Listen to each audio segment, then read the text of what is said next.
कृती आपल्याला करायची आहे. आपण ह्या ज्या भाज्या घेतल्यात ह्याच इकडे चिरून घेतल्यात. हो हो. वांग आणि थोडे मोठे मोठे तुकडे करायचे आहेत ह्याचे. बर, आणि हे कंद सोलून घेतलेत. पण ह्याच्यामध्ये आपण कंद आहेत ते दोन्ही सोलून घेतलेले आहेत. बर ठीक आहे, चला काय करूया. हे सगळे आपण आता एकत्र काढून घेऊया आणि बाउल मध्ये टाकूया. बर,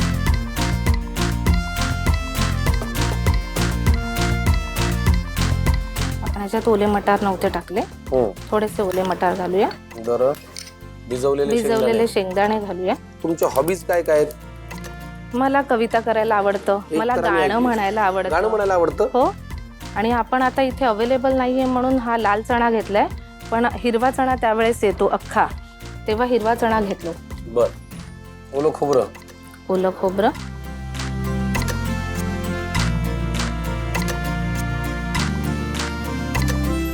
कोथिंबीर. जसं आहारामध्ये 7 चवी असाव्या तसे वेगवेगळे सर्व रंग सुद्धा असले पाहिजेत. आणि तुमच्या या पदार्थामध्ये इतके छान छान कलर आहेत, हिरवा, लाल, केशरी, जांभळा. आणि आपण लाल लाल मसाला वापरत नाही आहोत ह्याच्यामध्ये. आपण जास्तीत जास्त आले लसूण, हिरवी मिरची आणि गोडा मसाला जो घरी बनवला जातो त्याचाच वापर केलेला आहे. थोडासा ओवा. हे त्याचसाठी आहे की हिवाळ्यामध्ये जास्त रेसिपी केली जाते, शरीराला उष्णता मिळावी म्हणून. हो. तुम्हाला तिखट आवडतं? हो, खूप. आपण तिखट घालूया. घाला. हा गरम मसाला,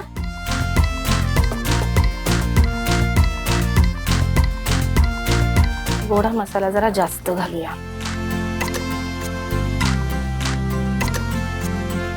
सफेद तीळ, गूळ पावडर, गूळ पावडर,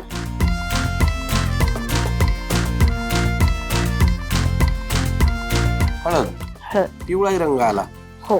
सुपर फास्ट. हिंग. हिंग पाहिजेच. आता मिक्स करायचं का? हो. आणि मीठ.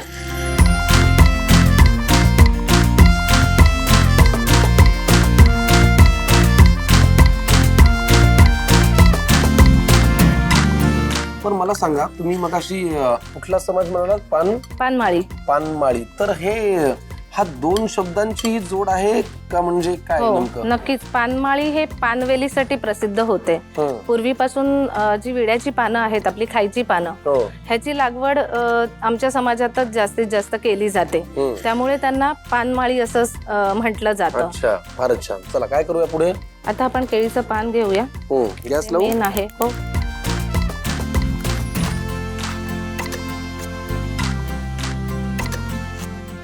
आता हे केळीचं पान खूप कडक असतं, तसंच्या तसं ते कुकर मध्ये जाणार नाही. हे आपण थोडंसं पान शेकवून घ्यायचंय की ते नरम पडतं. ह्याला आमच्याकडे ओंबवणं असं म्हणतात. त्याचा ताठरपणा कमी होतो. हो. ते एकदम नरम होऊन जाईल आणि ते कुकर मध्ये बरोबर व्यवस्थित बसलं जाईल. दीप्ती मॅडम, आयुष्याचंही असंच आहे, चटके बसले की ऍटिट्यूड जातो. बरोबर आहे तुमचं. मग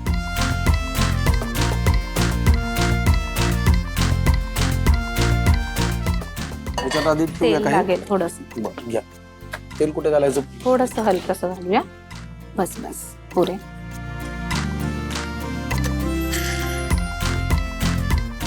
कारण आपण ह्याला तेल लावणार नाही आहोत, ते असंच शिजवणार आहोत. अच्छा.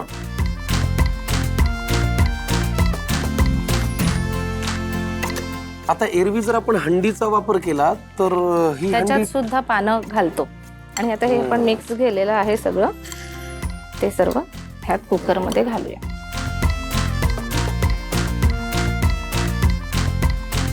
किती छान वेगवेगळ्या रंगांच्या भाज्या, ताज्या भाज्या कट केलेल्या, आणि त्याच्यामध्ये अगदी घरगुती मसाले, म्हणजे रंगांचे कुठलेही मसाले नाहीत. आलं लसणाचे काप, हिरवी मिरची, कोथिंबीर. फारच छान. थोडस पाणी घालूया. ह्याच्यातच द्या. बघा, ह्याच्यात घाला. बस बस. घरामध्ये कुठे शेकोटी पेटवणार ना. हो, सगळा मग कार्यक्रम ते त्यासाठीच. धुराचा होऊन जाईल. हो, त्यासाठीच हा सोपा पर्याय आहे. पण समजा तुम्ही कुठे गावाकडे राहत असाल, तुमच्या आजूबाजूला शेत अवेलेबल आहे, अंगण आहे, मागे जरा विहिरीची जागा आहे, तर तिथे घ्या, हंडी आणा. आणि ह्याच्यात चिकनचे पीस टाकले तर अजून छान. तुम्ही नका खाऊ, पण बाकीच्यांना खाऊ दे ना. झाकण लावायचं का? हो, आता लावूया.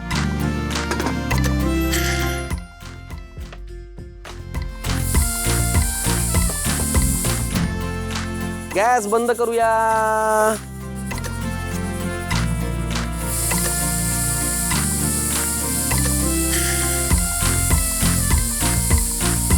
वाफ जाईपर्यंत काही गप्पा मारूया. तुमच्या लाईफचा फंडा काय दीप्ती मॅडम?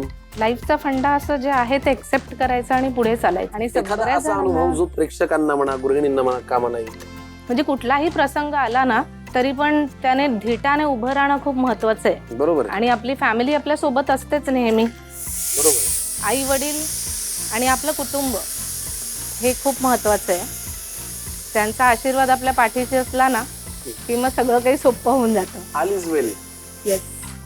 चला आता आपण झाकण उघडूया आणि सावकाश. चेक करूया की नेमकं काय झालंय आतमध्ये. आहे. किती मस्त. हो हो हो हो हो हो. हे असं कोरडच खायचं असतं का? हो कोरडच. आता मी ना पानावरती काढतो बरं का. बरोबर. त्या भाज्यांचाही असा मस्त फ्लेवर आहे.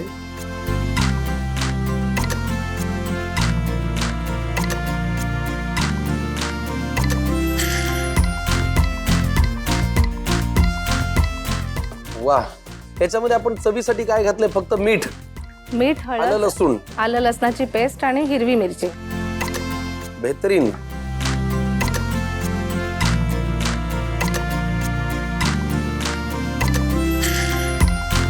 विलक्षण, फार सुंदर. अरे वा वा वा. मी पहिल्यांदा खाल्ला हा पदार्थ. अमेझिंग आहे. ह्याच्या सोबतीला काय असतं? भाकरी, भात?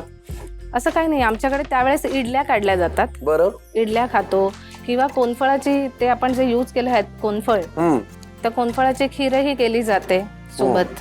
पण ही सुकी भाजी आणि प्रत्येक घरोघरी ही बनवली जाते आमच्याकडे. मी तुम्हाला 100% सांगतो ही स्वतः मी माझ्या घरी सुद्धा करून पाहणार. नक्की. उकड हंडी, विश्वास ठेवा, इतकी सुंदर लागते खायला.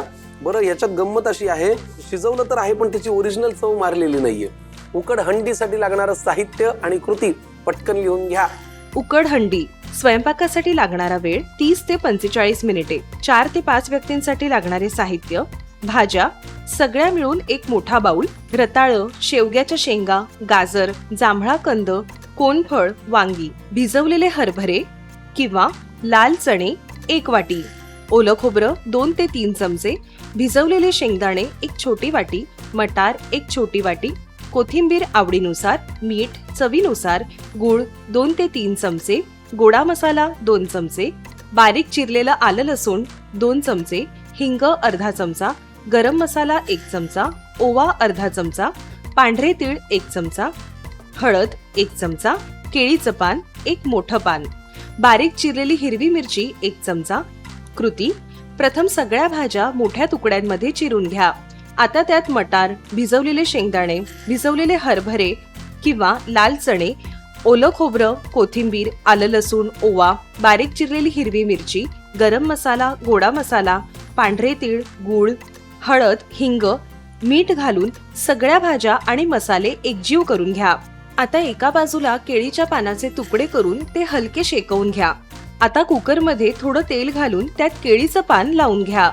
आता त्यात भाज्यांचं मिश्रण घाला आणि थोडं पाणी घालून झाकण लावून 3 ते 4 शिट्ट्या काढून घ्या. उकड हंडी खाण्यासाठी तयार.